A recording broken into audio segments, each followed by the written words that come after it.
الرحمن الرحیم۔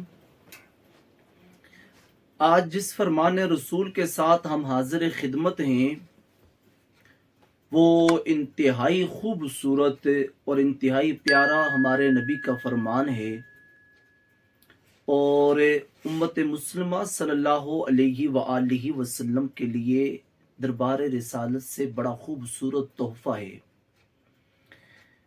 ہم بحیثیت انسان بہت گناہ کرتے ہیں اور کمزوریوں، ضعیفیوں اور فتنوں کے اس دور میں جینے کی وجہ سے ہم سے شب و روز بہت سے گناہوں کا ارتکاب ہوتا ہے۔ ہمارے پیارے نبی نے ہم پر نظر شفقت فرمائی، آپ نے اپنی رحمت سے ہمارے لیے چند ایسے اعمال بیان فرمائے ہیں کہ جو اعمال ہمارے گناہوں کو بخشوانے کا بہت بڑا ذریعہ ہیں، اور لطف کی بات یہ ہے کہ وہ اعمال بھی اتنے سہل ہیں، اتنے آسان ہیں کہ ہر شخص ان اعمال کو اپنا سکتا ہے اور ان کے ذریعے اپنے گناہ بخشوا سکتا ہے۔ اللہ کے نبی نے ارشاد فرمایا الکفارات اطعام الطعام، فرمایا گناہوں کو مٹانے کا پہلا ذریعہ کھانا کھلانا ہے۔ کہ آپ کسی انسان کو کھانا کھلاتے ہیں تو وہ کھانا کھلانا آپ کے گناہوں کی بخشش کا ذریعہ اور سبب بن جاتا ہے۔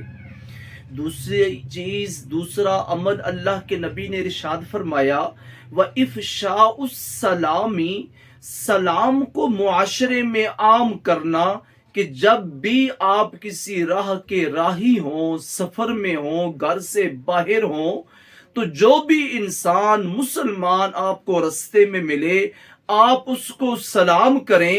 اس کو سلام کرنے میں آپ کے چند سیکنڈ خرچ ہوں گے، لیکن وہ سلام کرنا آپ کے گناہوں کو مٹانے کا سبب اور ذریعہ بن جائے گا۔ اور رسول خدا صلی اللہ علیہ وآلہ وسلم نے ارشاد فرمایا وَالصَّلَاةُ بِاللَّيْلِ وَالنَّاسُ نِيَامٌ، فرمایا جب رات کے پچھلے پہر لوگ سو رہے ہوں اس وقت اٹھ کر اللہ کے حضور سجدہ ریز ہونا، اس وقت اپنا سر جھکا لینا، بندگی خدا کے لیے مصلی پر کھڑا ہو جانا۔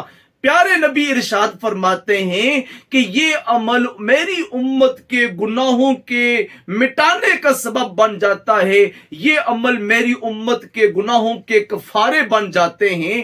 اس لیے تمام اہل ایمان سے یہ گزارش ہے کہ ہر بندہ مومن ان میں سے ہر عمل کو اپنانے کی کوشش کرے۔